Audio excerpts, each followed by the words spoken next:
guys, Palladio here, back with some more of my amazing collection. So for tonight's little treasure, I wanted to pull out a piece I am particularly proud of. I love saving little pieces of history, and while this was not one of my most complicated projects in the, means of like the resources and materials needed to make it happen, it definitely was a test of patience. So I have here this gorgeous, massive wall mirror that was handcrafted in Italy by a company called Palladio, and it is just a stunning piece of craftsmanship. So this frame is all entirely carved out of wood, which makes these interlocking rings even more impressive. And it's this beautiful gilt paint, and it's been parcel gilded, which is a term that applies when it's only been partially gilded. And so it's just the interlocking rings here that have the gilt on it, and then the outside of the frame was painted in this beautiful dark black color. And it's not still in the greatest of conditions because I left some of the wear to the paint itself, but oh my goodness. So I don't really, like to discuss like price and value and stuff like that, because it really doesn't matter to me what the piece is worth necessarily, so much as like the amazing craftsmanship and history behind it. But this piece is worth a pretty penny, and I found it like literally buried in like rubbish and other trash, and got it for like $5.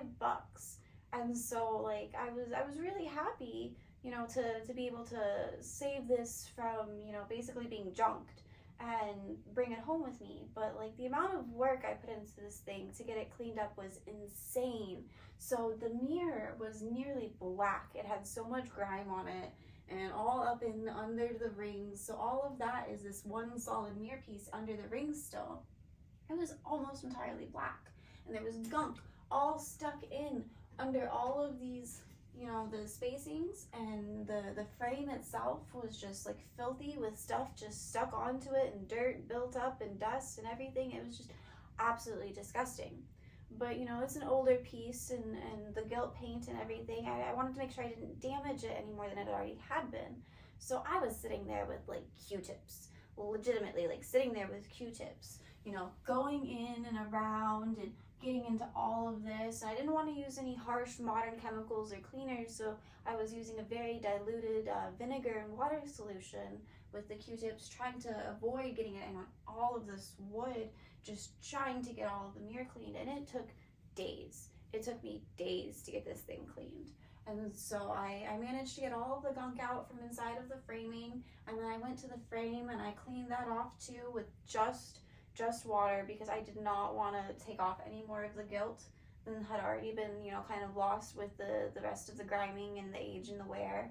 And so I was just sitting there with Q-tips, going into all of these little details, because the rings themselves actually have like 1, 2, 3 rings that make up the ring. And so you have to get into all of the little cracks and crevices of all of this. So very, very labor intensive, patience required project here. And I really think it paid off, because this thing cleaned up really well. I mean, the mirror was not cracked or damaged in any way underneath all of that dirt and dust and everything. And so it was just so nice to be able to have something like this where like I could feel like it was really, really saving this little piece and this treasure.